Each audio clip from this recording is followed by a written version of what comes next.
Hello and welcome. I'm Saeed from StoryPlanet.net. Dive right into the essence of the most captivating books without reading them cover to cover. Whether you're on the go, at the gym, or just relaxing at home, we offer you a unique and enriching listening experience. Today, we are exploring the book, The House of Morgan, a creation by Ron Chernow.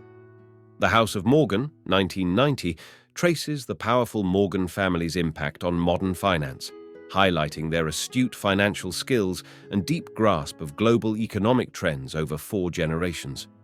From Victorian London to their peak during the 1987 financial crisis, this portrait reveals their journey. Before we delve into these revelations, it's interesting to note that Ron Chernow, an American author and journalist, won the Pulitzer Prize in 2011 for his biography, Washington, and his book, Alexander Hamilton, inspired the popular musical Hamilton, in which he was a historical consultant. With 7 key ideas to unveil, brace yourself for a deep dive into this captivating book. On StoryPlanet.net. To start, discover how one family's influence has affected global finance over the course of a century. The text discusses the building of the Morgan banking empire, detailing its longevity through economic challenges and regulatory changes. It highlights the family's influence, wealth, and enduring impact. Key idea number 1. The House of Morgan ascended in power and influence between 1830 and 1860. In the 1830s, London was a global financial hub, hosting powerful banks like Barings and Rothschild and Sons. George Peabody, a Baltimore native, played a key role in renegotiating American states' debt in London, showcasing American financial credibility. Despite American state defaults in the 1840s, Peabody worked to restore faith in American securities, highlighting his resilience in crises. His partnership with Junius Spencer Morgan in 1854 marked the beginning of the House of Morgan, which faced and overcame financial challenges, ultimately laying the foundation for future dominance. Key idea number 2. Junius Spencer. Morgan is known for shaping a significant financial legacy. Junius Spencer. Morgan's methodical approach and steadfast temperament established the House of Morgan that shaped the financial sector for over a century. The Morgans' stable base, privilege, and adherence to the Gentleman Bankers Code allowed them to maintain influence in finance during an era of industrial expansion. Junius played a pivotal role in shaping his son, John Pierpont, J.P. Morgan's career, leading to their family's banking legacy and prominence in the industry. Key idea number 3. The text discusses the 1907 financial crisis and highlights the importance of John Pierpont Morgan's intervention in resolving the crisis. In late October 1907, a financial crisis known as the Panic occurred due to factors like strict monetary policies, criticism from President Roosevelt, and speculative investments.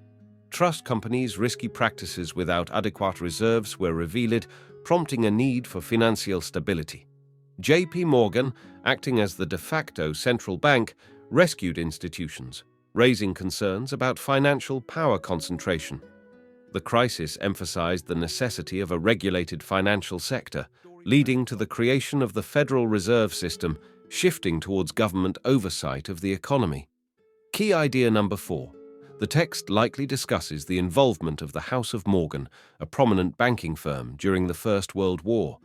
It may delve into the financial activities, investments, or some form of impact the House of Morgan had during this period. In the summer of 1914, World War I began, causing financial turmoil. The House of Morgan, led by Harry Davison, played a key role in averting a market crash by shutting down the New York Stock Exchange.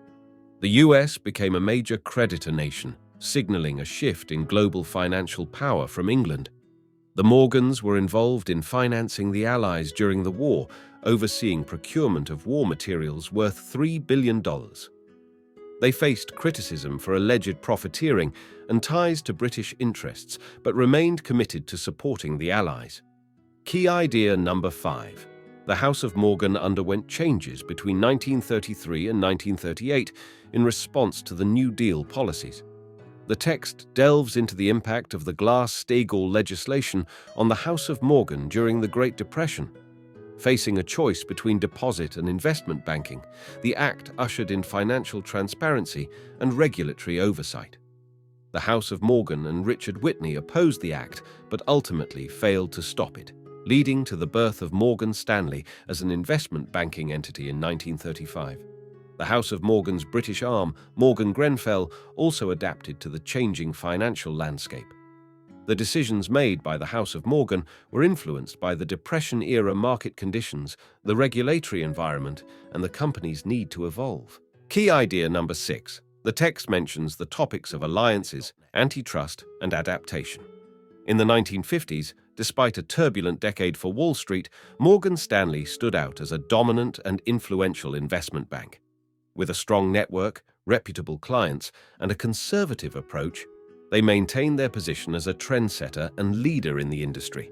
They successfully navigated challenges and remained a beacon of investment banking amidst post-World War II changes in the financial market. Key idea number 7. During the 1980s, Morgan Stanley thrived under the presidency of Ronald Reagan. The company capitalized on the deregulation of the financial industry and expanded its presence as a major player in investment banking. The Reagan era redefined Wall Street, leading to a surge in speculative activities and financial innovation.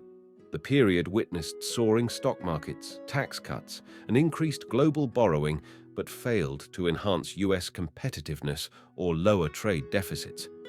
The culture shifted towards a more aggressive and profit-driven approach, sidelining relationship banking.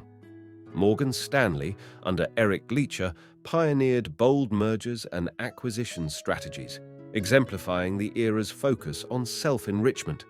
The rise of leveraged buyouts via junk bonds and bank loans marked a significant transformation for the firm.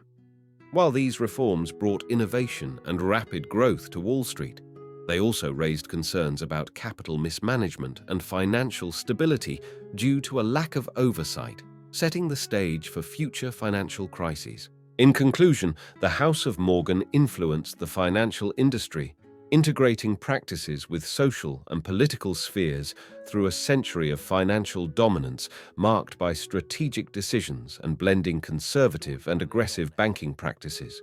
Thank you for listening to this summary. If you enjoyed this exploration, we invite you to discover other fascinating books on StoryPlanet.net.